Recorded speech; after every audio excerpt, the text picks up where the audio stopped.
안녕하세요, 여러분. 성경을 딱 펼치면 뭐랄까 되게 익숙한 이야기들이 많잖아요. 근데요, 만약 그 이야기들 속에 전혀 다른 훨씬 더 깊은 이야기가 숨겨져 있다면 어떨 것 같으세요? 오늘은 바로 그겁니다. 성경의 진짜 본질, 그 이야기 속의 이야기를 한번 제대로 파헤쳐 보려고 해요.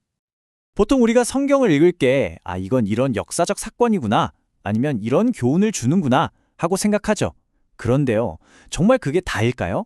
오늘 우리가 바로 이 질문에서부터 시작해서 아주 새로운 관점을 한번 찾아보려고 합니다.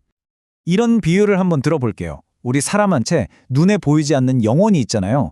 그 영혼이 우리를 살아있게 하는 것처럼 성경도 똑같다는 거예요. 그냥 종이에 적힌 글자, 그 너머에 성경 전체의 생명을 불어넣는 진짜 본질, 바로 영이 있다는 거죠.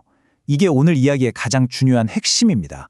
겉의 몸과 속의 영, 이 비유 꼭 기억해 두세요. 자, 그럼 첫 번째 파트에서는 이 아이디어를 조금만 더 깊게 들어가 볼게요. 성경의 진짜 가치가 그냥 글자가 아니라 그 안에 숨어 있는 영에 있다. 이게 대체 무슨 뜻일까요? 여기서 말하는 영이라는 건요, 우리가 눈으로 읽는 글자, 이야기, 어떤 규칙이나 교리, 이런 게 아니에요. 그게 아니라 성경 전체를 정말 살아 움직이게 만드는 보이지 않는 생명력, 바로 그 자체를 말하는 겁니다. 근데 진짜 흥미로운 게 뭐냐면요. 이게 그냥 누가 만들어낸 새로운 해석이 아니라는 거예요. 지금 보시는 이 구절처럼 성경이 스스로 나는 이런 존재야 라고 말하고 있거든요. 예수님이 직접 그러셨잖아요. 내가 너희에게 한 말이 바로 영이고 생명이다. 와, 그러니까 그 말씀 자체가 그냥 영이라는 거죠. 자, 그럼 이 원리가 실제로는 어떻게 나타나는지 한번 봐야겠죠. 두 번째 파트에서는 그리스도의 삶, 그중에서도 특히 그분의 탄생 이야기를 통해서 구체적인 예를 한번 살펴보겠습니다. 먼저 그 당시 배경을 좀 알아야 하는데요. 그때 유대 사회는 유대교라는 아주 강력하고 또 체계적인 종교가 모든 것의 중심이었어요. 웅장한 성전도 있었고 제사장이라는 직분도 있었고 또 하나님을 예배하는 그들만의 방식이 아주 확고하게 딱 자리 잡고 있었죠. 한번 보세요. 당시 사람들이 기대했던 거랑 실제로 영이 일한 방식이 얼마나 다른지요. 모두가 이렇게 생각했어요. 메시아라면 당연히 종교의 중심지인 예루살렘에서 아주 권위 있는 제사장 가문에서 저 거룩한 성전을 배경으로 태어나야지. 근데 영의 선택은요? 완전히 달랐습니다. 사람들이 무시하던 변방 갈릴리, 그것도 나사렛이라는 작은 동네의 가난한 집, 그리고 정말 아무 힘없는 한 젊은 처녀였어요. 여기서 우리가 딱 붙잡아야 할 핵심이 바로 이거예요. 하나님이 일부러 의도적으로 인간이 만들어 놓은 종교적인 틀, 그 기대를 완전히 깨는 방식을 고르셨다는 거. 이걸 통해서 형식이 중요한 게 아니야. 진짜 살아있는 영이 중요한 거야 라는 걸 너무나 분명하게 보여주신 거죠. 이렇게 태어날 때부터 종교의 틀을 벗어나셨는데 그럼 그분의 삶은 어땠을까요? 세 번째 파트에서는요, 그분의 삶 전체가 어떻게 영 안에서의 삶의 완벽한 모델이 되는지를 한번 살펴보겠습니다. 이 흐름을 한번 쭉 보세요. 예수님의 삶은 정말 시작부터 끝까지 영을 빼고는 설명이 안 돼요. 첫째, 영으로 잉태되셨죠. 둘째, 공적인 사역을 시작하실 때 영으로 침례를 받으셨고요. 그리고 셋째, 광야에서도 영의 인도를 받으셨고 마지막으로 모든 일들을 다 영으로 하셨습니다.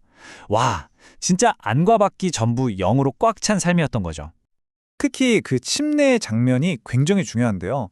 생각해보세요. 이미 성령으로 임태되셨으니까 안으로는 영으로 가득 차 있으셨잖아요. 그런데 침례를 받으실 때 밖으로도 영이 그분 위에 임했어요. 이걸 영 위에 영이 더해졌다 이렇게 표현하기도 하는데 말 그대로 안팎으로 그냥 완전히 영에 푹 잠기신 상태가 된 거예요. 여기서 또 하나 중요한 포인트가 있어요. 영의 인도가 항상 편하고 좋은 곳으로만 가는 건 아니라는 거. 오히려 영이 예수님을 광야로 이끌어서 시험 받게 하셨잖아요. 사탄이 와서 네가 하나님의 아들이면 이거 해봐 저거 해봐 하면서 계속 신적인 능력을 쓰라고, 즉 사람의 자리를 떠나라고 유혹했죠. 하지만 예수님은 끝까지 사람의 위치를 지키면서 영의 인도를 따라 말씀으로만 딱 대응하셨습니다. 자, 지금까지 그리스도의 삶을 통해서 영이 어떻게 일하는지를 봤어요. 그럼 이제 진짜 제일 중요한 질문이 남았죠. 그래서 이 이야기가 지금을 사는 나랑 도대체 무슨 상관인데? 하는 거예요. 그리스도께서 영의 사람으로 사셨던 그 모든 이유, 그 목적이 뭐냐면요. 바로 우리도 그분하고 똑같은 영 안으로 촉 잠기게 하시려는 거예요. 그냥 규칙이나 잘 지키는 종교인이 아니라 진짜 생명력이 넘치는 영의 사람으로 만드시려는 거죠. 이 차이를 보면 확 와닿으실 거예요. 그냥 의무감으로 아내 역할, 남편 역할을 해내는 것 하고 영의 능력 안에서 진짜 아내, 진짜 남편으로 존재하는 것은 하늘과 땅 차이라는 거죠. 왼쪽은 그냥 행동이지만 오른쪽은 존재 자체가 바뀌는 거예요. 이 말이 정말 강력한데요. 한쪽으로는 영의 힘도 없이 그냥 종교적인 의무감만으로 나 아내 역할 잘하고 있어 하는 건 실패라는 거고요. 또 다른 한쪽으로는 난 영을 받았으니까 괜찮아 하면서 실제 삶에서 아내로서 살지 않는 것도 똑같은 실패라는 겁니다. 이 둘은 절대 떨어질 수가 없는 거죠. 좋습니다. 그럼 대체 영의 사람이 된다는 건 구체적으로 어떤 모습일까요? 마지막으로 그 세 가지 특징을 한번 짚어보겠습니다. 영의 사람한테는 크게 세 가지 특징이 나타난다고 해요.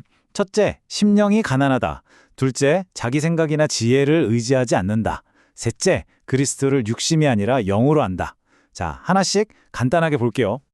먼저 심령이 가난하다는 거. 이건 그냥 겸손한 척하는 게 절대 아니고요. 내 영이 텅 비어 있다는 걸 솔직하게 인정하는 거예요. 제가 세상 지식도 있고 지위도 있고 돈도 좀 있지만 하나님 앞에서는 정말 아무것도 모르고 그분이 너무나 필요합니다. 라고 고백하는 바로 그 상태를 말하는 거죠. 두 번째는요. 어떤 상황을 딱 만났을 때 막 머리를 굴리면서 이때는 이렇게 말해야지, 저렇게 행동해야지 미리 다 계산하고 계획하지 않는다는 거예요. 그 대신에 내 안에 계신 영의 인도를 믿고 그냥 따르는 거죠. 내 머리를 믿는 게 아니라 주님을 신뢰하는 겁니다. 자, 오늘 이야기를 마무리하면서 우리 각자에게 이 질문을 한번 던져보면 어떨까요? 나의 신앙생활은 그저 정해진 규칙들에 관한 것인가? 아니면 정말 살아있는 영에 관한 것인가? 이 질문에 대한 여러분의 솔직한 대답, 거기서부터 우리의 다음 걸음이 시작될 겁니다.